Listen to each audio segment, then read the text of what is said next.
What is up, everybody? It's your boy Nerdicane in the mobile recording studio, doing my first video of the week. We are just coming off the weekend of San Diego Comic-Con, the absolute shit show that San Diego Comic-Con is. Can we even call it a Comic-Con anymore? Because all the big news coming out of it is TVs and movies. But anyway, before I get into this, I'm Nerdicane. You can hit me here. You can hit me on Twitter. Please, if you're watching this, hit a like, hit a subscribe. I definitely need subscribers. I'm trying to do a push for subscribers. But let's get into it.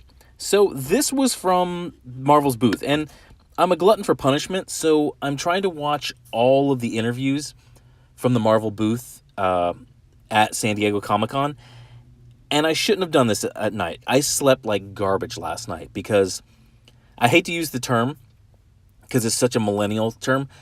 I got triggered last night. It's really hard to trigger me. I'm former military and I'm former restaurant. I was in the restaurant industry for like 20-something years. It's really hard to offend me. It's really hard to trigger me because of those two things. But I got triggered. I got mad. So the lady, second from the right, that's not a substitute algebra teacher. That's Mariko Tamaki. She is the writer of Hulk, which was later renamed She-Hulk because the character was She-Hulk. She is writing Claws of the Killer, which is, I'll get into that. It's part of the Wolverine, Hunt for Wolverine. And she is currently writing, she's the writer of X-23. She kind of broke into comics, and she does a good job in her wheelhouse. Her wheelhouse are things like this comic that she did years ago called This One Summer. Sort of young women coming-of-age story. That's her wheelhouse. That's what she does really well. Well, Marvel, the geniuses at Marvel, Axel Alonso and C.B. Cebulski now. He's implicated in this crime against comics now. They thought it would be a good idea to take this writer of coming-of-age stories for young women and put her on action books, on action comic books. And we'll get into the results here. But this video, it's 12 minutes long. This was an interview. And I want to break this down. They do their introduction. 1 minute and 30 seconds into this video, they start talking about baking and they start talking about food. And that lasts until 3:46 in the video. Then from 3:47 to 3:57, they actually start talking about X-23, the character and the book. That's it. That 10 seconds, it's over. After that, she spends about a minute and a half talking about the Stepford Coo Coos, which are like a psychic hive mind character from the X-Men.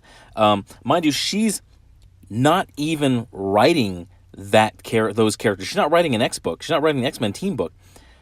So I don't know why she spent like a minute and a half talking about those characters when she's not writing them. I mean, the interview was supposed to be about her writing X-23, and we get 10 seconds. And I'm not kidding you. There, in the end, I watched it. Like I said, I'm a glutton for punishment. I watched the entire interview. There's 10 seconds about the book that she's there to promote. And this is very indicative of the problem at Marvel right now. None of the writers are committing to the bit, especially this one.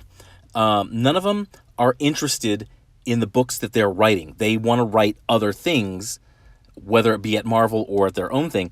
But this interview is very telling. It should be, if you look at this properly, if C.B. Cebulski would look at this properly, he would see, okay, this is the problem. And I think he needs to watch all of these interviews. He would see it and say, okay, I have a problem with my writing staff at Marvel. They don't want to be here. They don't want to write Marvel comics. But, okay, I'll get back to it. The dude in the video, oh my God, he's awful. He's a white guy, and at 5:20, he says, word. Stop it. Just stop it. Then the black lady, in that thing, oh God, she is, I don't think she's a person. I think she's an interview program algorithm, because Mariko Tamaki, they're talking about San Diego, and she goes, this is a quote from Mariko Tamaki. There are people who live near me, but I only see at cons. And the host, the lady, goes, her response to that is, that's amazing. What? It's like any response, it's like a program. Any response you put in, you could have said, oh, I kicked a dog on the way in here, and I hate the fans, and I hate what I'm writing. And she would have gone, that's amazing. It has, it's like, no, what's amazing about, okay, I'm going to get off that. Okay, from, getting back to this, here's the numbers of the last issue of She-Hulk that she was writing. And she took She-Hulk, and they talk about this, she took She-Hulk and kind of took her from being an action hero, a superhero, doing superheroic things, to having like a baking YouTube video. And you'll see, she talks about in this video, because she was hungry when she was writing, because she's watching the Great British Baking Show. I have a suggestion. If you're going to get good action Marvel comics from Mariko Tamaki, she needs to write. You need to tell her to write after she's had a meal, because it's a recurring theme, and she even talks about it in this video. It's a recurring theme of food, because she's like, when I write, I get hungry, and then it reflects in my... I mean, are you kidding me? This... okay. I'm not gonna get mad today, but 728 in the video, that's where this is proved in about her creative process. And then they start talking about zombies, and she calls, and this is nitpicking, but she calls that the infected from 28 days later, she calls them zombies. They're not zombies, but that's a whole other argument, but it's an argument that stands, because in 28 days later, they are not zombies, they are infected. And that's been shown and proven to me by other people, because I, a long time ago, called them zombies, and somebody set me straight. And there was really nothing I could do about that argument, because they made the right argument. Plus, I wasn't that adamant about labeling them zombies. 818 in the video, more of a creative process. 824 to 940, I'm not kidding you, she goes right back to food. The host, and then 945, the host completely misses the point of what she's saying or what this interview is about, and just kind of makes one up. You need to watch this video. It's hilarious. Just go to the points that I'm telling you, because, man, yeah. So, in joking around in this video, at 10:45, she should be fired. That's the moment where, if somebody at Marvel has any inclination that they want to sell comics that are entertaining, this is where she should be fired, because she talks about, these people who make these pin boards with the yarn connecting everything, kind of like conspiracy theorists. Mariko Tamaki goes, I want to write the backstory of the guy who goes and buys the yarn, where he buys his yarn, why he chooses the color. Right then and there, if you see that, if anybody at Marvel, any of the brass at Marvel sees that, they should say, okay, this person doesn't want to write Marvel comics. This person wants to write some other silly Billy comic. And that should be it. That should be the end of her working. This is a pretty inflammatory video. I mean, I gotta admit, I'm pretty fired up. But like I said, I lost a night of sleep. Well, I lost a little bit of sleep, maybe about 45 minutes.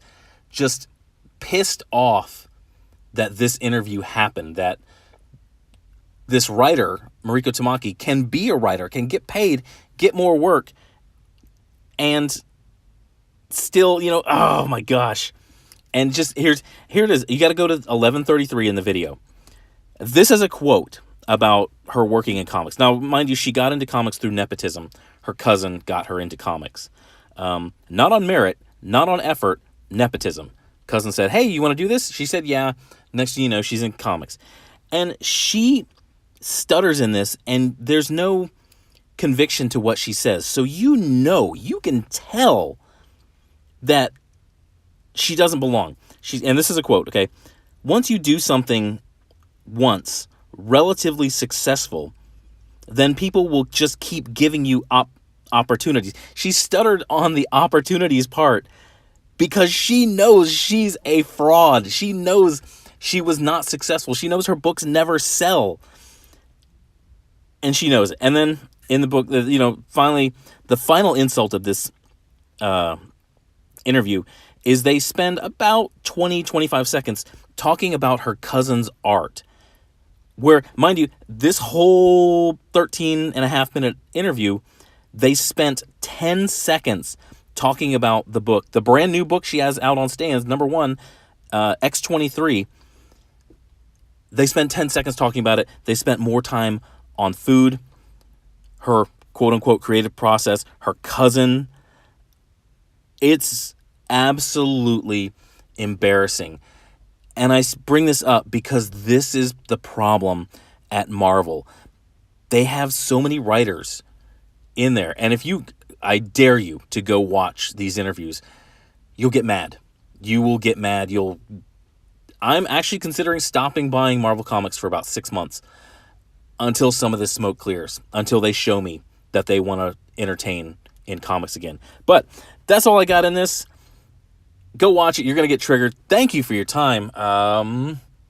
I got a bunch of video. I'm gonna have kind of a bombardment weekend. There's a lot of stuff that came out of San Diego Comic-Con, and I'm gonna do a lot of videos this week. But thank you for your time. Thanks for watching. I'm Nerdicane. You can hit me here. You can hit me on Twitter. Hit a like. Hit a subscribe. I really need subscribers. And have a good day.